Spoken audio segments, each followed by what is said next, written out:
There we go. Well, welcome. This is a very, very informal workshop, just to touch base. And workshop is a really, really loose term here, okay? Just a couple of objectives that I have in mind. One is to touch base to see, A, if you guys have logged in yet, and B, if maybe you've actually entered something, that would be good. If not, then the objective is to encourage you to do so. And then to show you some of the updates, how we're actually handling a review. We have one person going through the review this semester, and show you how we're handling that, what the process looks like. And if you brought your DACs with you, what we're gonna do is just kind of skim through there individually to see if there's anything that sticks out that you might not have, such as pharmacy has no screen to indicate clinical type of work. We need to create one. And so if we don't do that, it could be bad. You know, and Lisa, are you in nursing now? Yes. Yes. I will Okay. be under, I mean, I will be under. You will be under nursing. So nursing will have a similar thing with clinical hours and stuff like that. So if there's something that sticks out that we know we need to do, the window of time to do this is getting shorter and shorter, okay? So just a little bit of information. All of you guys have filled out the form. You're all a participant in the pilot. We have our first person, Dr. Crystal Lord in the College of Ed in the doctoral program, who's going through review now for third year. So she had to turn her portfolio in late August and is going through the process. We are using Moodle right now which is not the best system for this, but it does work with some tweaking and some behind the scenes security issues. We have set up different groups of users, and I can show you what these different groups are. Each faculty member will be there. You can come sit by me. Come sit up here. Okay. We're gonna have to take this off. I should be able to make this bigger somehow You're too. fine. It's not the size, it's the slant. Oh, sorry. Sorry. I like your shirt. So each faculty member will be in their own group, and then the department, like the doctoral program, EDL, will be in a group, and then UPC is in a group, and the administrators are in a group. And so different people get access to it at different points in time. And if you're not in a group like this LIMS person, which is a dummy student that's out here, I use it to test to make sure that it can't see anything it's not supposed to see. So basically what you'll see when your portfolio goes up and what your UPC chairs, you know, fill in the blanks will see, is a basic introduction. It talks about welcome to the review process. There's a link to access digital measures here. There's a news forum. Here's a link to all the electronic copies of your DAC, because before, when you did a binder, you actually had to put a copy in. Not so much anymore. They can go there and link to it. This is a private, you can see UPC here. Only members of UPC can actually see this. This is their private discussion forum where they can talk about whomever, whatever they want to do there, and only they can see it. And then you can see, we're going to break them down into years. Right now we have one person, Dr. Laura, in probation year 3. And what happens in here is it's a discussion forum that's in a grouping for Dr. Laura. So if your DPC is not part of her group, you won't be able to see it. It's all very tightly secure, and I check, hopefully, that it all works, has so far. And She gets to read it. I get to read everything, but I'm a nice person, you know? And actually what I have done for Dr. Laura, will do for you guys, I'll print out your portfolio, your report probably about a week or so before it's due, and I just do a quick skim to see if there's like evidence missing or something missing, because when you look at this over and over, sometimes you miss things. If you don't want me to do that, that's fine. But yeah, most people find it useful, because I did find a couple things that Dr. Laura thought she had put there, but for some reason it didn't come up, she had a date wrong or something, and so we were able to fix that real quickly. Okay, and you are including in this annual evaluation of tenure track. Correct. And so your process would end much quicker, because it's just the chair and the dean, correct? I brought the contract. Right, I'm pretty sure it's just the chair and the dean. Thank you. And so UPC wouldn't get to see any of that and all that type of thing. And excuse me, CSE guest says it has no internet access. Well, you know, hey, that's why you do this stuff. No. I mean, for right now. You know, Oh, wait, every I'm time being I use recorded. it in the library, I have to like disconnect and then reconnect, and then it works. I just had to do it like 2 minutes ago, and it. I have to do lots of different types of gyrations sometimes to get on, and you know, it's different for each building, so you won't necessarily absolutely need it today. So what we do is when I create the form, the discussion board for each person, I will list who your DPC members are. I'm in the process this week of contacting chairs of the people who are in the pilot, asking who the DPC members are, because I need to contact them, provide a little bit of training and support. I was actually a member of their DPC, so it actually worked out really well for the training. I just showed up and showed them how to do it. And then we have chairs and deans. Notice that we post the original portfolio report here, and Dr. Laura gave me permission to demonstrate, so I'm not violating any confidentiality things. Your portfolio report will look something like this. All your scheduled teaching will be here. We did add one thing. We noticed that when we put hers through, there's no columns for the number of people responded and the number of potential respondents, so you don't know if, you know, this was 93% of the students or 1% of the students. So we added those two columns in, and that will be on your report. And then it just simply breaks down everything, her chair observation and her link to evidence and stuff like that. So your report will look very similar to this. And what happened, if you notice on this report, even though I looked at it and she looked at it and several other people looked at it, we missed the evidence for Dr. Cabral when he provided it. It didn't show up on the list. So the chair pointed that out, and what we did, following the official, oh, thank you. Oh, that's mine too. Pass mine if you want to see what mine looks like. Following the official report, you can see the DPC did the review.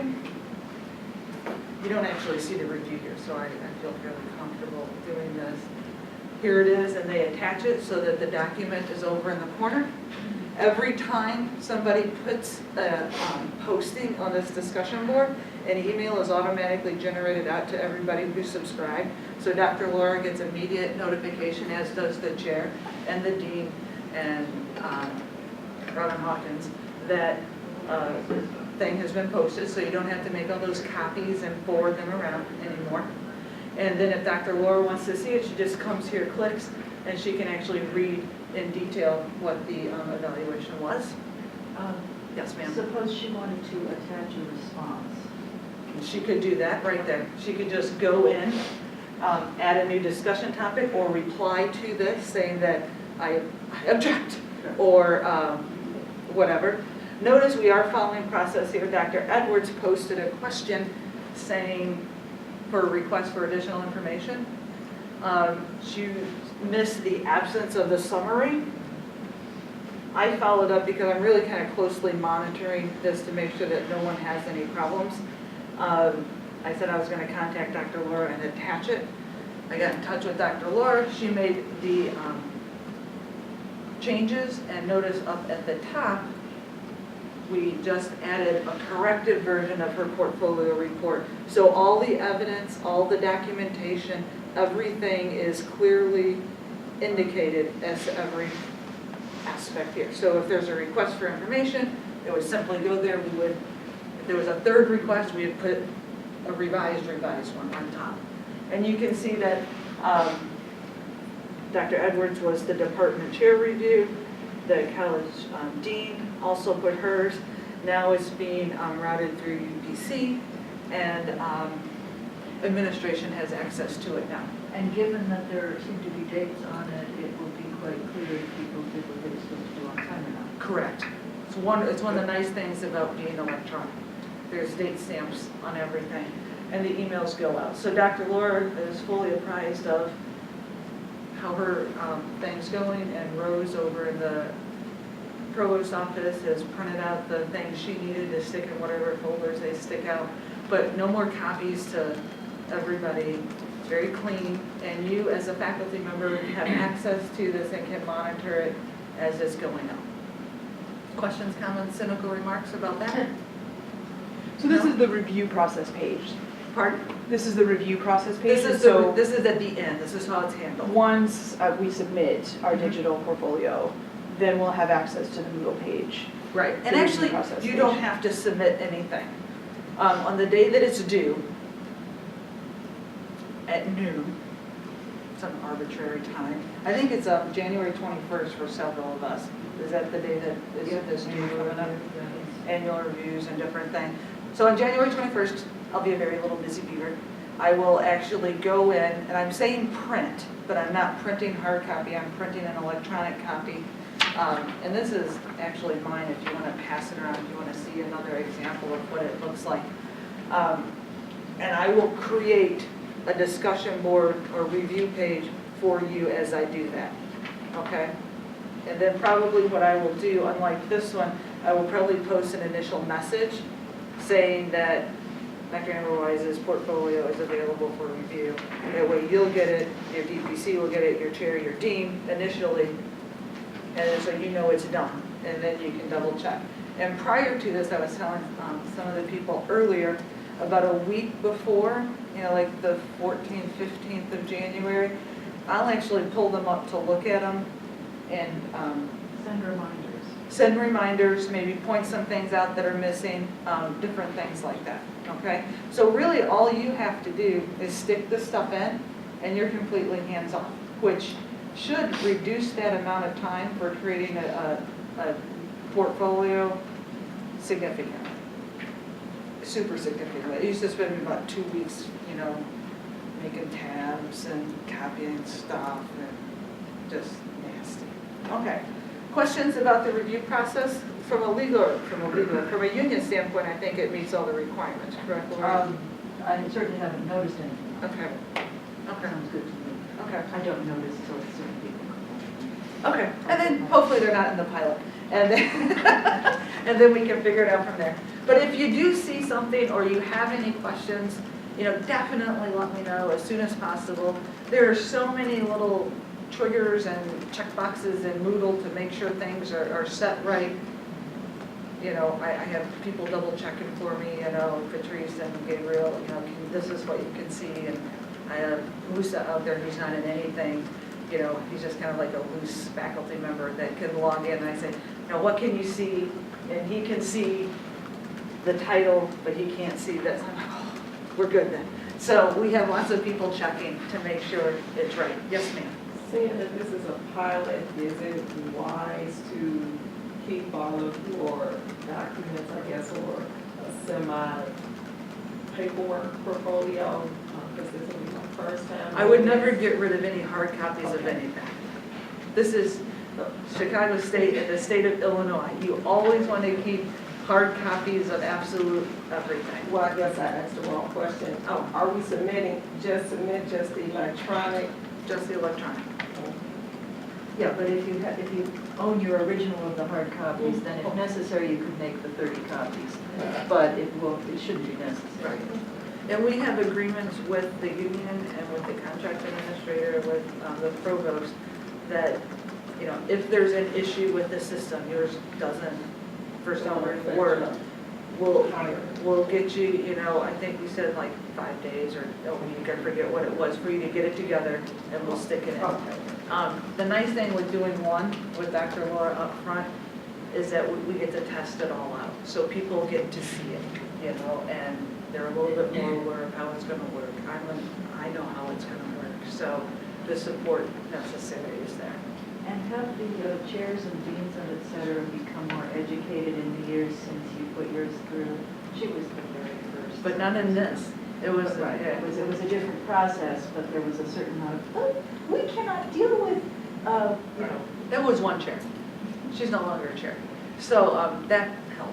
But at least you've got verbal assurances from the people in the process. And there's a lot of academic pressure being pushed down on chairs and deans to conform. Yes. And actually, most of the deans are wildly in support of this because it clears up so much stuff. So, I mean, I haven't had, if any resistance, I think it's going to come at the DPC level. When I start meeting with the individual DPC people, and the DPCs are usually the tenured curmudgeons that have been here for eons. And, yeah, and may need a little assistance, you know, logging into a computer or something like that. So I will be busy next semester meeting, you know, I'm offering myself up to go to DPC meetings to pull it up and walk them through. My cell phone number is posted here, my email's there.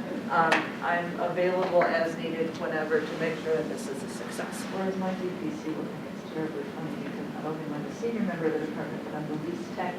That's right, that's why we're so glad that you're in this Yes. pilot. So anyway, that's the review process.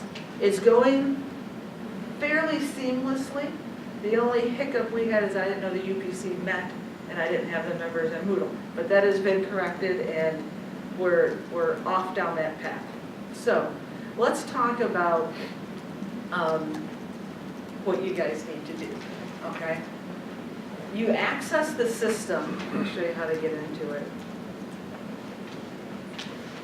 Easy. All you have to do, this is the exact same system that the course evaluation system is. Same username, same everything.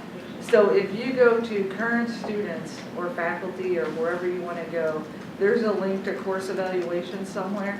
If you click on the course evaluation link and click here on Be Heard, you get dumped into the system. Okay, so if you don't have that link I sent to you and it's like, oh, what is it? How do I get in? Just look for the link to the course evaluation system and dump it. And if you know the URL for your course evaluation, which is just csu.edu/course-eval, it takes you straight here, okay? Well, I did what you suggested and put that link in my menu bar. As a bookmark, Yeah, that's the absolute best thing to do. so I don't have to look at anything. I can be like, oh, Chicago Tribune? No, digital measures. That's right. So if you wanted to do that, this is, you know, and I'm not an Internet Explorer person. Oh, if you go, this is Internet Explorer. Firefox. If you just click bookmark this page, it adds it to your bookmark. Well, it'll ask you where you want it, and then I moved it to the menu, Okay. right, the bar. Okay. So it's Oh, right on the always top. there. So if you need help doing that, call Mike. He'll help you. You can call me too. But if you add a bookmark, that's the absolute best thing because you can just click and go. I have it bookmarked. The login is the exact same username and password that you use for everything else on campus. My screen, huh? Except for Banner, if you're lucky enough to have access to Banner. My screen looks different than yours because I'm logged in as the administrator. You will have manage activities, manage questions, and run custom reports.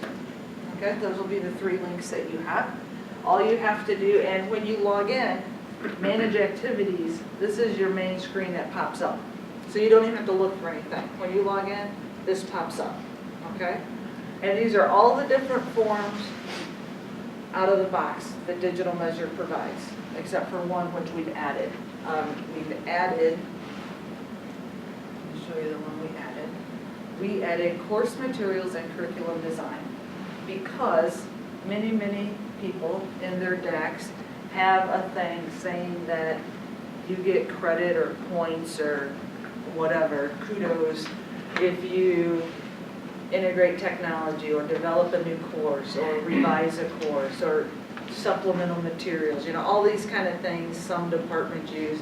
Biology probably doesn't use any of them. They probably go, oh, never. So, but anyway, if you design a new course and you want credit for it, you can go right here and do it. This is a screen we designed, okay?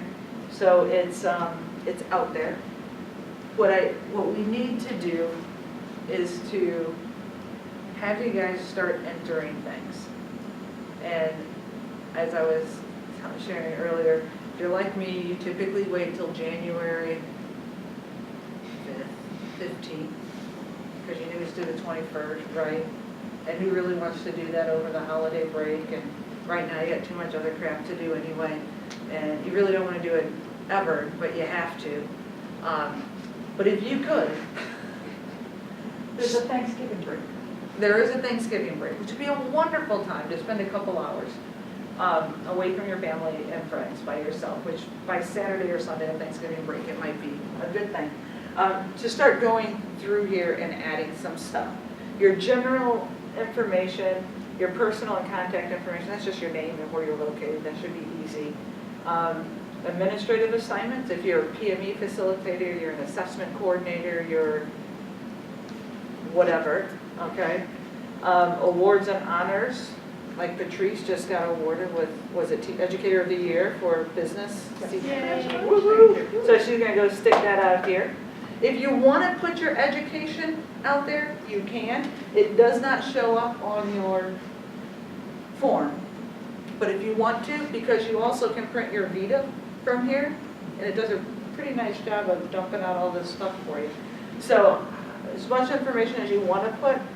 When you get down to things, license and certification, put in the materials that you're comfortable with.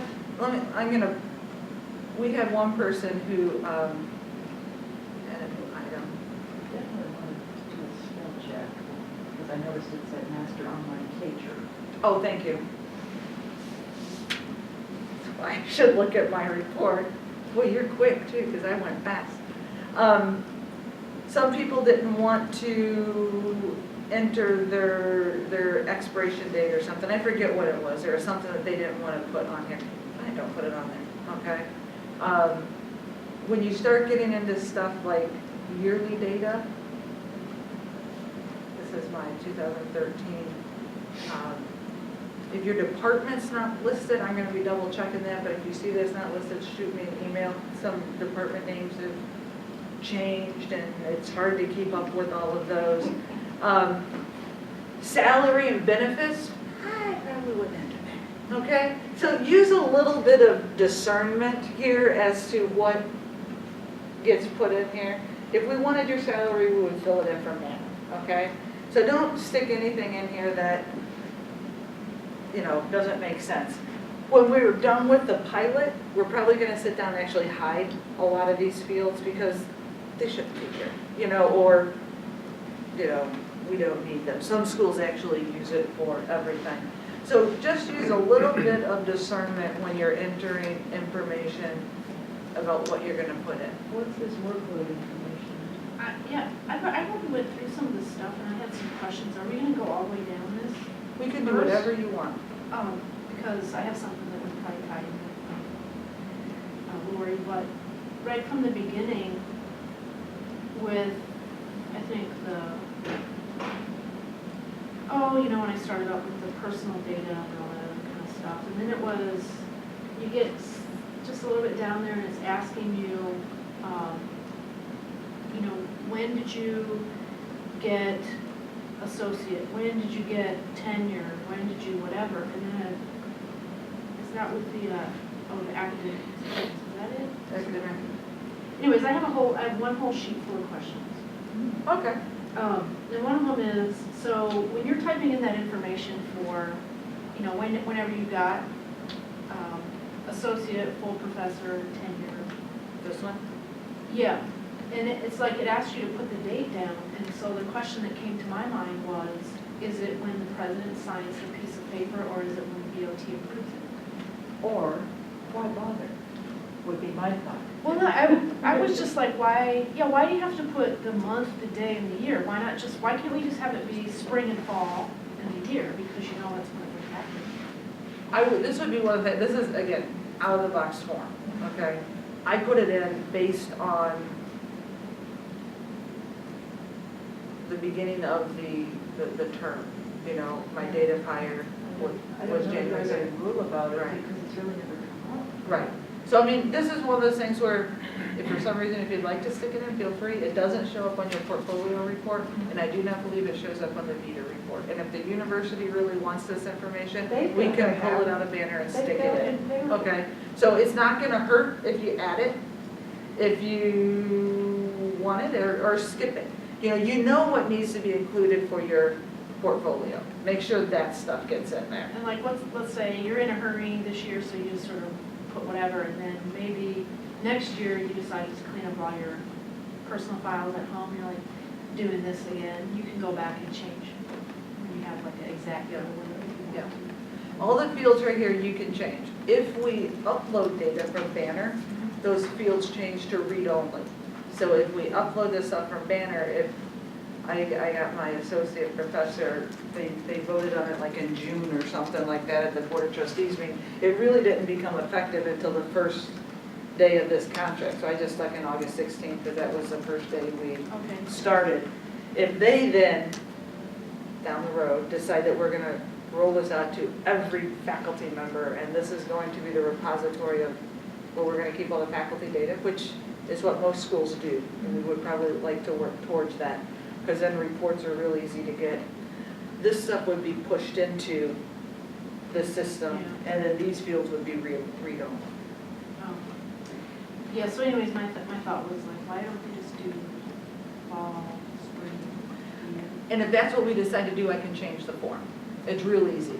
The people here for digital measures, and I've worked with a lot of software companies in my time, these guys are so responsive and getting stuff done and following up that they'll change anything you want. They'll create what you want. You just have to let them know, and you gotta give them like 10 days to do it, which seems fair. And then, like, I'll send you, since now art and design is part of CMAT, we have a different name that wasn't in there. Wasn't Okay. under the drop down. Yeah, we need to fix all the different things. It's ACMAT. Is that what you guys are now? ACMAT. ACMA? Yeah, so design got dropped. I know. Anyway, Stupid. I'll have to fix those. And then the next question was graduate faculty. What if you don't know if you are or not? How do you find out? That's in, is that the permanent data? I saw it somewhere. I did too. I just wrote my questions down as I was filling the thing out. Theoretically, there's a whole process to be graduate faculty. And, So in theory, you would know. right. You will get a letter if you're graduate faculty, you get a letter from the president. Do you guys have a master's program in art? We don't, but we work with master's students in the college of ed. Probably not then, but I don't, I mean, that's just Liz's opinion, clearly stated as such, you Yeah. know. There is a process that the grad school has to go through and you gotta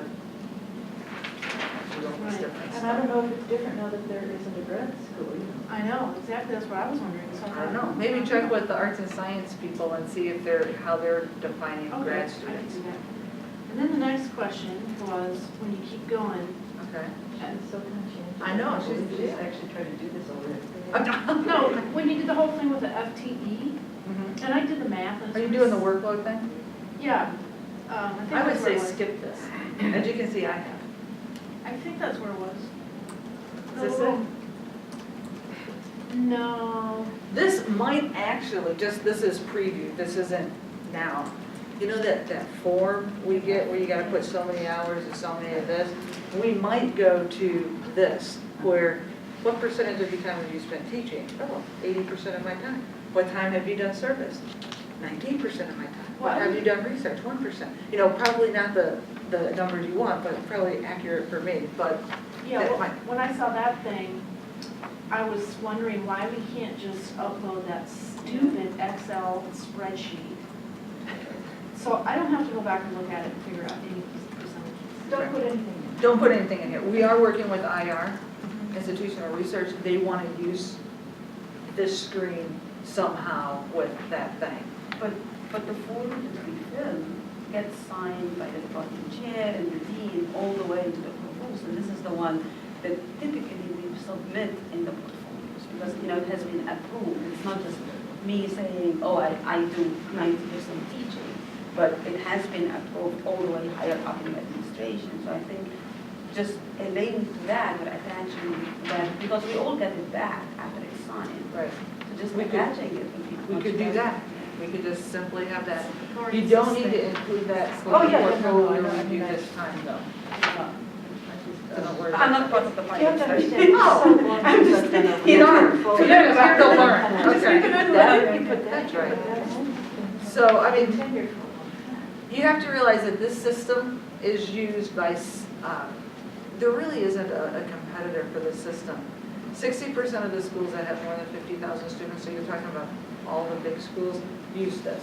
And they use it for everything related to faculty data. They push stuff in from Banner, they ask faculty to fill some stuff out, they pull this stuff in from their course evaluation system, and this is the repository for all things faculty. So you'll see screens for everything, and we're probably not using them. I didn't want to turn them off in the pilot, because I wanted you guys to see what was out there, so maybe we could use these, or, you know, like your suggestion, we'll get rid of that screen and just upload the Excel sheet. Okay, makes sense to me. You know, so we can do stuff like that. Shayla, do you have another question while we're in this general information side of the house? No. No, okay. I have another question. Sure. Because this general information looks to me like the CV, right? I mean, A lot of it. A lot of it. So again, people have different, I'm not gonna say different ways of writing their CV, I do. but yeah, it is different, and it can be different based on the discipline. So again, why can't you just attach your CV? Because if you just attach your CV, there's no way I can query on it. So if I wanted to run a report of all the presentations that associate professors have Oh. made with students, if you just attach your Vita, there's no way of doing that. Do you see what I mean? Or all professors that have a PhD, or any professor who's done service work with a student. I mean, you can do all kinds of iterations of data with this. Anything that we take the trouble to put in this year will presumably It still be stays. available next year. So, Yeah. so you'd have some upfront work, but probably to update it. But year by this year means wouldn't that be you that need to difficult. update like all the presentations that you've done throughout your career. But do Right. I have a solution for you? Okay. Digital measures realize that that's a problem, especially for people like you who have like 5 or 6 pages or more of presentations and Yeah. papers. They have, and let me go here. See, you're stealing the thunder, but I'll show it to you. When you go to scholarship intellectual contributions, import items. Oh, So if you that's can get it nice. into a bib text file, so like from, Check that. and I can, we'll give you instructions, Okay, that's and there's fine. instructions here. See this link on how to create a bib text Oh, file. okay. PubMed, all that type of stuff. Okay. You just search your name and it goes, and it just puts it all in here. And then it goes through and asks you to check to make sure there's any duplicates, so if you've done it Okay, from yeah. different things. It has a pretty good duplication catching thing, but some of the papers, you know, you might work with the same 3 or 4 authors, and the titles might be very similar, Yeah. so you go through and check. And so for people like you who are research heavy, presentation heavy, if you can get it into a BibTeX file, which they tell me is easy to do, it just imports it. Oh, and it even says there that. How to do it. Right. Yeah. How. So I mean, and no, so if you can get everything into RefWorks exports it as a BibTeX file, then you just import it here, and everything's there. So that should ease a lot of your stuff, okay? See, isn't that nice? Cool, very cool. Very cool, very cool. Everything's very cool about this system. Yeah, there was something under education, and what I had to do was for degree, I had to type in other because NFA is not listed in. Well, And that's a. you know what you can do? You can send me an email, and I will add that to the list. Okay. Because there are other people. Yeah. and Or theater MFA, and is that what you need? Okay, and that's the thing, I should have recognized that, but I didn't. You know, so that's where if you look at that, that's an easy fix, that's like a day or 2 fix. I email this and say add one thing, and they go whoop, and it's done. Okay. So those are the kind of things that I need in our departments. When we get to service, I'll show you one thing. So anything that you're saying other to, unless it's like truly kind of weird, you know, if it needs a thing, let me know and I can add it. I mean, if you are truly doing something weird, then other's probably fine. you know, for that one thing. But, you know, let me know, and we're gonna make the system work as good as we possibly can. For instance, I have a master of philosophy, and I think my alma mater is the only place that does that. I think I'll just leave that as a- Other might be nice, but thank you very much. When we get into scheduled teaching, You said you were loading. we're loading all the stuff from the course evaluation system. What you can do, Okay, that might be a problem that might be a for problem. pharmacy, because You guys are just weird. well, the thing is. Because every class is taught by 80. Yeah, we have classes that the team taught, and the only names that get to you are actually the course coordinators' names. No, not anymore. I bet I added So all, everybody will. all 9 Because that was instructors the for problem, that we didn't class. get the evaluation for the big system, because I wasn't the course coordinator in that class, I only got evaluations in the one that I was course Well, coordinator. Elmer sent me a new list. Okay. So every course, and before you leave, I can pull it up to make sure Okay. that it is. Every course has like 5 to 9 instructors. And every instructor has 26 survey questions for the student to fill out. So I promise you, you guys are just That's weird. why the students do nothing, they. Right. I've been working on trying to beat them down to, can't we do like 6 questions? You know, that's still 100 questions when you get 9 instructors. But anyway, you can see that here's my distance teaching and learning class. Here's my evaluations here. They're pushed in, so there's nothing I can do to change these, okay? I just put in the request to add the number of people who completed versus the number, so those will show up within the next 5 days. Those will come here. Now, there's a bunch of other stuff Please here. tell me we're not going to get final number of students or anything. No. I mean, now, some schools want this, so that's why it's there. I would not suggest doing that. The only That's what I was thing, wondering, I was like, do we really have to do that? no, you don't have to do anything. You don't have to do scheduled teaching, you don't have to do anything you don't want to, unless you want to. If you want to talk about pedagogical innovations or something like this, because this may be a report that you want to create later or something. If it's some sort of data you want to track, like maybe you try something new and just